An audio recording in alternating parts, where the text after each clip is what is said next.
നല്ല ദർശനമായിരുന്നല്ലേ? ഇനിയെങ്കിലും ഒന്ന് പറ, എന്താ ഇന്നത്തെ സ്പെഷ്യൽ? അത് എനിക്കൊരു സ്പെഷ്യൽ ഡേയാ, നിനക്ക് സ്പെഷ്യൽ ഡേ ആയിരിക്കുമെന്നൊന്നും എനിക്കറിയില്ല. അത് പറഞ്ഞാലല്ലേ അറിയൂ. ഗസ് ചെയ്. നിന്റെ ബർത്ത്ഡേ ആണോ? ബർത്ത്ഡേ ആണ്, പക്ഷെ എൻ്റെ അല്ല, എൻ്റെ അമ്മയുടെ. നിനക്കൊരു കാര്യം അറിയോ? കുഞ്ഞിലെ തൊട്ട് എൻ്റെ മുടിയൊക്കെ ചീകി ഒതുക്കി എല്ലാ ബർത്ത്ഡേക്കും ഈ അമ്പലത്തിൽ എന്നെ കൊണ്ടുവരുമായിരുന്നു. ഞാൻ എപ്പോഴും ചോദിക്കും, അമ്മയുടെ ബർത്ത്ഡേ എപ്പോഴാണ്, അമ്മയുടെ ബർത്ത്ഡേ എപ്പോഴാന്ന്. എനിക്കെൻ്റെ ബർത്ത്ഡേ അറിയത്തില്ലടാ മോനെ എന്ന് പറഞ്ഞു. സോ റാൻഡമായിട്ട് ഞാൻ തന്നെ ഒരു ഡേറ്റ് എടുത്ത് ഇതിനാണ് അമ്മയുടെ ബർത്ത്ഡേ എന്ന് പറഞ്ഞ് ഫിക്സ് ചെയ്തു. അന്ന് തൊട്ട് ഇന്ന് വരെ എൻ്റെ അമ്മയുടെ ബർത്ത്ഡേ ആയിട്ട് ഈ ദിവസമാണ് സെലിബ്രേറ്റ് ചെയ്യുന്നത്. ഞാൻ ഒരു പ്രാവശ്യം അമ്മയോട് പറഞ്ഞു, അമ്മ ഞാൻ വലുതായി കഴിയുമ്പോൾ അമ്മയുടെ ബർത്ത്ഡേ ഇങ്ങനെ സെലിബ്രേറ്റ് ചെയ്യും, അങ്ങനെ സെലിബ്രേറ്റ് ചെയ്യുമെന്ന്. പക്ഷേ ഇപ്പോൾ സെലിബ്രേറ്റ് ചെയ്യാനായിട്ട് എൻ്റെ അമ്മ എൻ്റെ കൂടത്തിയില്ല. ഇപ്പോൾ എൻ്റെ അമ്മ എൻ്റെ കൂടത്തി ഉണ്ടായിരുന്നെങ്കിൽ എൻ്റെ ലൈഫ് ഇതിനേക്കാളും ഹാപ്പി ആയിരിക്കും. എൻ്റെ അമ്മ ഉണ്ടാവണമായിരുന്നു.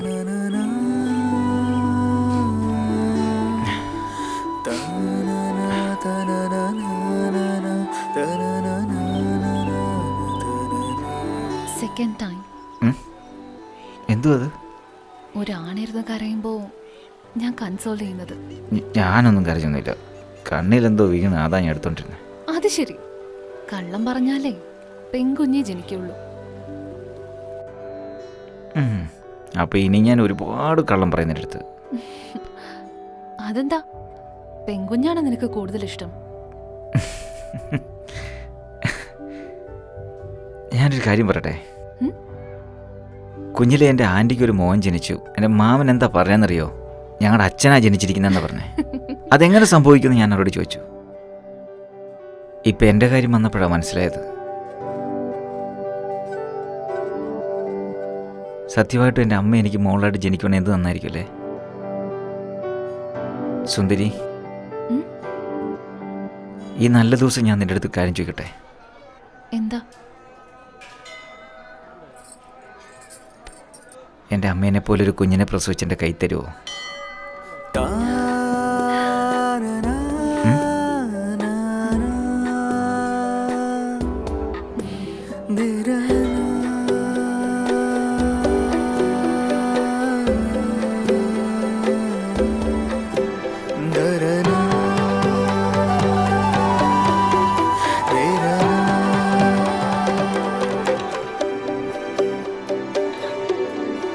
അത് ശരി, ഇതിന് മുമ്പ് കൺസോളിങ് സെക്കൻഡ് ടൈം എന്ന് പറഞ്ഞ്, അപ്പോൾ ഫസ്റ്റ് ടൈം ആരാ? നിന്റെ അളിയൻ. ഓ, നിന്റെ അനിയനാണോ? അതെ, ചെറുപ്പത്തിലെ അമ്മയുടെ കയ്യിൽ നിന്ന് അവന് ഒരുപാട് തല്ല് കിട്ടാറുണ്ട്. ഞാനപ്പോ അവനെ കൺസോൾ ചെയ്യും. വിശ്വ, സൂക്ഷിച്ചു നടക്ക്. അതൊന്നും എനിക്കറിയത്തില്ല, പക്ഷെ നീ രാക്ഷസിയാ. അതിനി കാണാൻ കിടക്കുന്നില്ലേ ഉള്ളൂ. എനിക്കെന്തിനാ നിന്റെ ഓഫറൊക്കെ? ആ, ഒരു കാര്യം പറയാൻ മറന്നുപോയി. നമുക്ക് ഡിന്നർ കഴിക്കാൻ കൃഷ്ണയുടെ വീട്ടിൽ പോവാമേ, അവർ വിളിച്ചിട്ടുണ്ടായിരുന്നു. നിനക്ക് ഓക്കെ അല്ലേ? ആ, ഭാഗ്യം. രാത്രി ഭക്ഷണം ഉണ്ടാക്കണ്ടല്ലോ. അയ്യോ, നീ വേണ്ടാന്ന് പറയുമോ? ഞാൻ പേടിച്ചു പോയി.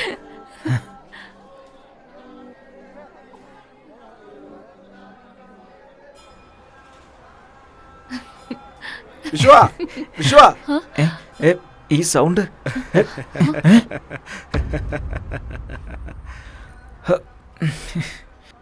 നീ അമ്പലത്തിലേക്ക് വരുവോ? ആരാ, നിന്റെ ഭാര്യയാണോ? അതെ. ഓ, ഒരു പ്രാവശ്യം സിന്ധുവിന്റെ കല്യാണത്തിന് ഞാൻ ഫോൺ ചെയ്തിരുന്നു, ഓർമ്മയുണ്ടോ? ആ, സൈക്കോ സുരേഷ് എന്ന് പറഞ്ഞാല് നിങ്ങളല്ലേ?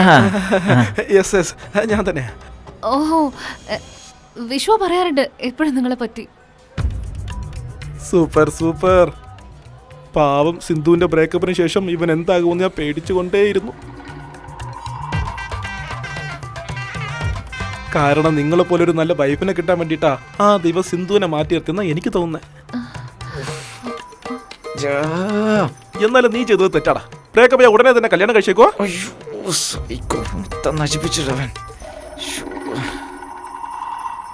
ആ അന്നല്ലേ സിന്ധുവിന്റെ കല്യാണത്തിന് ഇവൻ വിഷമിച്ചിരിക്കുന്നു വിചാരിച്ചിട്ടാ ഞാനന്ന് കോൾ ചെയ്തത്. But you couple happy and charming. ചുമ്മാ ടൈം പാസിന്റെ ലവ് ഒന്നുമല്ല, 4 years ഡീപ് ലവ്. കാണുന്നവർക്കെല്ലാം അസൂയ ഉണ്ടെന്ന രീതിയിലുള്ള തിക് ലവ്. പക്ഷെ സിന്ധുവിന്റെ കൂടെ ബ്രേക്കപ്പ് ആയത് നല്ല കാര്യമാണ്.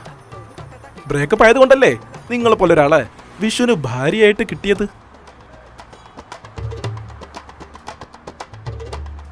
വിശ്വ ഇന്ന് കഴിഞ്ഞില്ലടാ ഇതുവരെ. അല്ല, നീ ആ സിന്ധുവിന്റെ കാര്യം വൈഫിനോട് പറഞ്ഞില്ലായിരുന്നോ? അത് പിന്നെ അതല്ല ഞാൻ നോക്കുന്നത്, നിന്നെ പറ്റി എനിക്കറിയില്ലേ. ആരുടെ അടുത്ത് ഒന്നും മറച്ചു വയ്ക്കില്ല. സുരേഷേ, എനിക്ക് കുറച്ച് അർജന്റ് വേലുണ്ട്, ഞാൻ പോയിട്ട് വരാവേ. ഓ, കപ്പിൾ ഗോൾസാ? അതില്ല, ഞങ്ങൾ അർജന്റായിട്ട് വീട്ടിൽ പോകണം. സുന്ദരി സുന്ദരി ക്യൂട്ട് കപ്പിൾസ്. സുന്ദരി സുന്ദരി, ഒരു പ്രാവശ്യം ഞാൻ പറയുന്നത് കേക്ക് സുന്ദരി. അതെന്താന്ന് വെച്ചാ, ഞാൻ ചോദിക്കാൻ പോകുന്നതിന് അതേ ഇല്ലെന്ന് മാത്രമേ നീ പറയാൻ പാടുള്ളൂ. കല്യാണത്തിന് മുമ്പ് നീ പ്രേമിച്ച കാര്യം എന്തിനാ എന്നോട് മറച്ചു വെച്ചത്? അതൊക്കെ നമുക്ക് വീട്ടിൽ പോയി സംസാരിക്കാം സുന്ദരി. ഇത് സത്യമാണോ അല്ലയോ?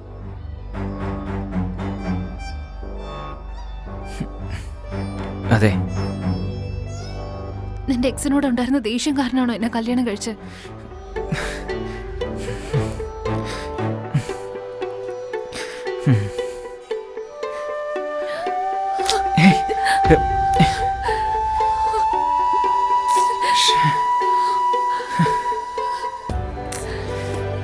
സുന്ദരി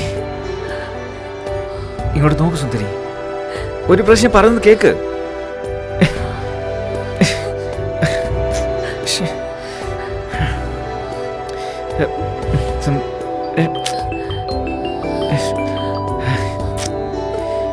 സുന്ദരി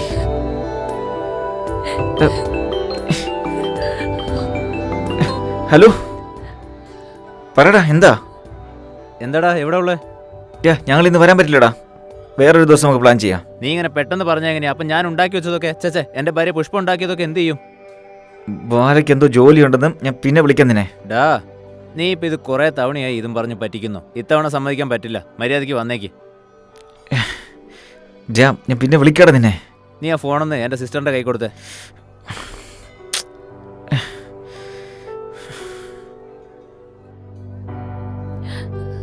കൃഷ്ണയ്ക്ക് സംസാരിക്കണമെന്ന്.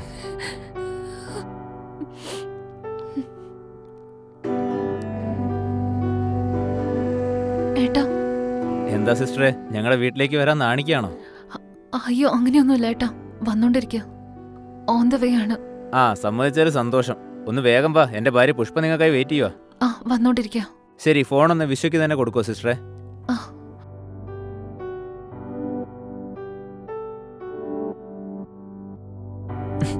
എന്താടാ എൻ്റെ സിസ്റ്റർ പറഞ്ഞത് നീ കേട്ടല്ലോ. രണ്ടുപേരും വേഗം വാ.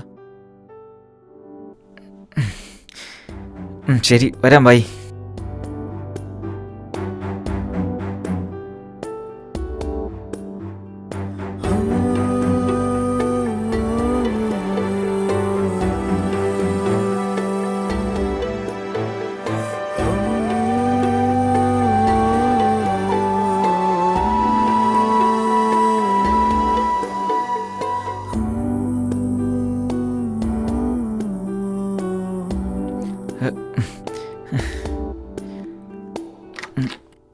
അകത്തോട്ട് വരൂന്നേ.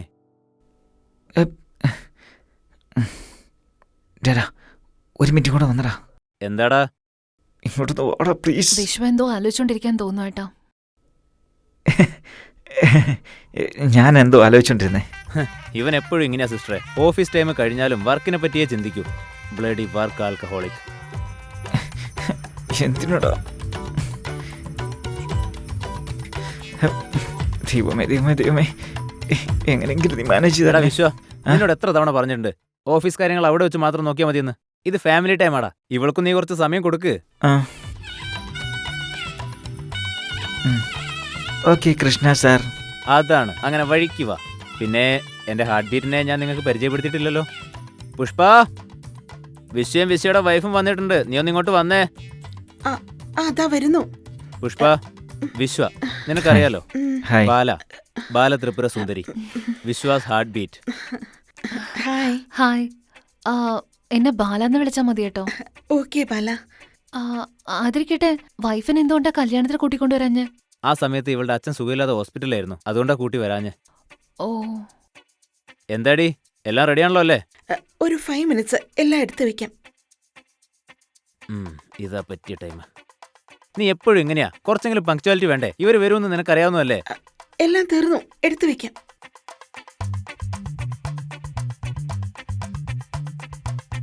എന്താ സിസ്റ്റർ ഇങ്ങനെ നോക്കുന്നേ? എന്നെ അവൾക്ക് പണ്ടേ പേടിയാ. ഞാൻ നിക്കാൻ പറഞ്ഞാ നിക്കും, ഇരിക്കാൻ പറഞ്ഞാ ഇരിക്കും.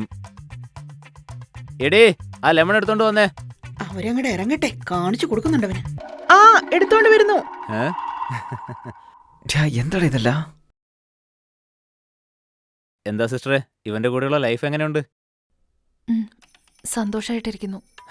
എനിക്ക് അറിഞ്ഞൂടെ ഇവൻ എത്ര ബോറിംഗ് ആണെന്ന്. കോളേജ് സമയത്തൊക്കെ പെൺപിള്ളേർ സംസാരിക്കാൻ വന്നാലേ ഇവൻ നാണിച്ച് മാറി നടക്കും. ഞാൻ ഇടയ്ക്ക് പറയാറുണ്ടായിരുന്നു, പഠിത്തം മാത്രം ശ്രദ്ധിച്ചാ പോരാ, ഇടയ്ക്കൊക്കെ പെൺകുട്ടികളോട് സംസാരിക്കണമെന്ന്. പക്ഷെ ഇവൻ കേൾക്കണ്ടേ? കൃഷ്ണ, എന്തെടാ? നീ ചുമ്മാ ഇരുന്നേ. ഞങ്ങൾ പഠിച്ച കോളേജിൽ നിന്ന് ബിടെക് സർട്ടിഫിക്കറ്റിന്റെ കൂടെ മര്യാദാ പുരുഷോത്തമനുള്ള പ്രത്യേക സർട്ടിഫിക്കറ്റ് കിട്ടിയിട്ടുണ്ടെങ്കിൽ അത് ഇവന് മാത്രം.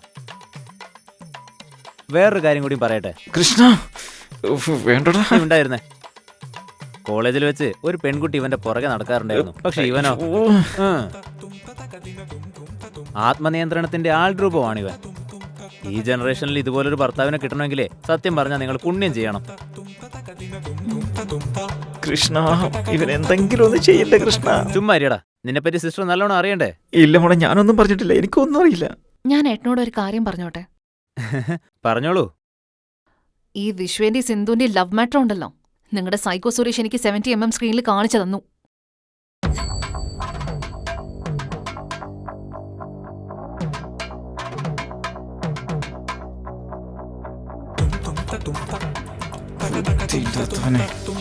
എന്റെ ജീവിതത്തിൽ കയറി ആവശ്യമില്ലാത്ത പണിയിലെടുത്തിട്ട് ഇനി കൊതി ഞാൻ. അയ്യോ, ഇപ്പൊ എങ്ങനെയെങ്കിലും ടോപ്പിക് ഒന്ന് ഡൈവേർട്ട് ചെയ്യണമല്ലോ.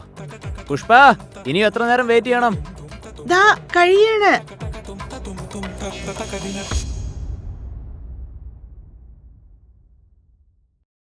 അളിയ, ചിക്കൻ കഴിക്കടാ, നിനക്ക് വേണ്ടി സ്പെഷ്യൽ ആയിട്ട് ഉണ്ടാക്കിയതാ.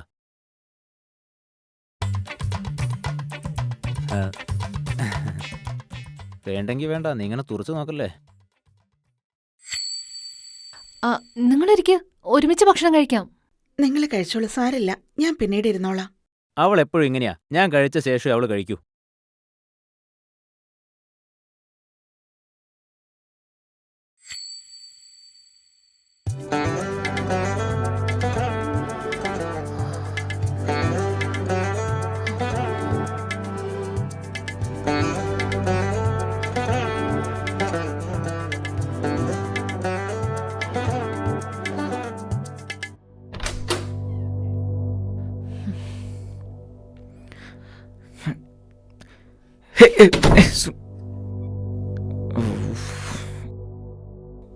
ഇപ്പൊ എന്താ ചെയ്യാ? ഫസ്റ്റ് ടൈം വിശ്വയുടെ ചെക്ക് ലിസ്റ്റില് ഇൻടു ഇടേണ്ട അവസ്ഥ വന്നു. വിശ്വ എന്നോട് എല്ലാം ഷെയർ ചെയ്യുന്ന ഞാൻ കരുതിയത്. പക്ഷെ ഇപ്പൊ അവൻ എന്നോട് എന്തൊക്കെ ഒളിപ്പിച്ചിട്ടുണ്ടെന്നുള്ള ഡൗട്ടാണ് എനിക്ക് വരുന്നത്.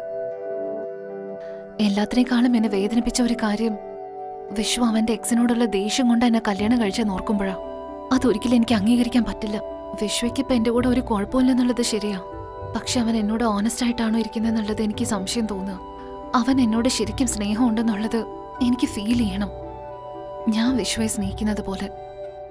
ഞാനിപ്പോ വിശ്വയോട് വഴക്കുണ്ടാക്കില്ല, ബഹളം വെക്കില്ല, അതുപോലെ വിശ്വ പറയുന്നത് കേൾക്കാനും നിൽക്കില്ല. കാരണം ഇപ്പൊ അവന്റെ സംസാരം മുഴുവനും ഷുഗർ കോട്ടഡ് ആയിരിക്കും. ഞാൻ അതിന് തയ്യാറല്ല. വിശ്വ സ്നേഹിക്കുന്നത് എന്നെ മാത്രമാണെന്ന് തെളിയിക്കണം. അതെനിക്ക് മനസ്സിലാവുന്ന അന്ന് മാത്രമേ ഞാൻ വിശ്വയോട് സംസാരിക്കുള്ളൂ. അതുവരെ എനിക്ക് അവനോട് സംസാരിക്കാൻ പറ്റില്ല. ആ ദിവസത്തിന് വേണ്ടി ഞാൻ ഇനി കാത്തിരിക്കാൻ പോകുന്നത്.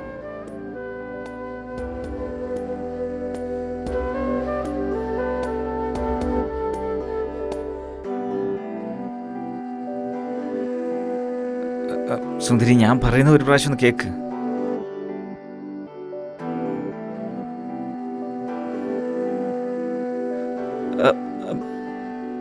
ആ കാര്യമൊക്കെ എപ്പോഴോ കഴിഞ്ഞതാ. ഞാൻ നിന്റെ അടുത്ത് ആക്ച്വലി പറയാൻ വരുമായിരുന്നു.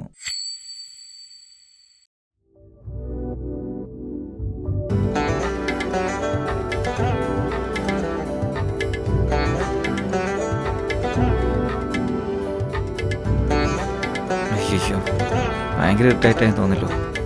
കുറച്ച് സമയം കൊടുത്ത് നോക്കാം.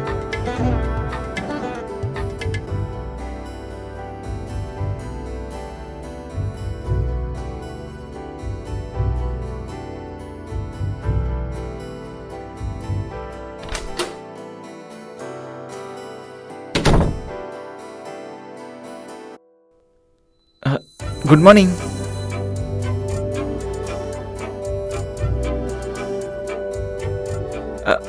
വല, ഞാൻ ബ്രേക്ക്ഫാസ്റ്റ് റെഡിയാക്കിയിട്ടുണ്ട്. വാ, നമുക്ക് ഒരുമിച്ച് കഴിക്കാം.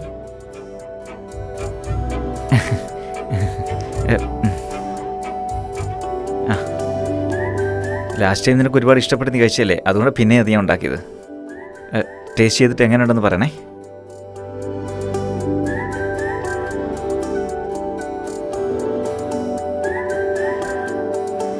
എന്തോ ഒരു റിയാക്ഷനും ഇല്ലല്ലോ.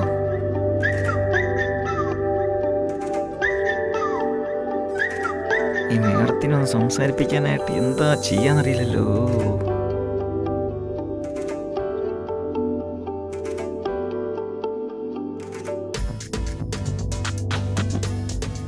ഇപ്പോഴാണ് വിശ്വ യഥാർത്ഥ ബാലതിരുപുര സുന്ദരിയെ കാണാൻ പോകുന്നത്. വിശ്വ, fasten your seat belt. Thank you.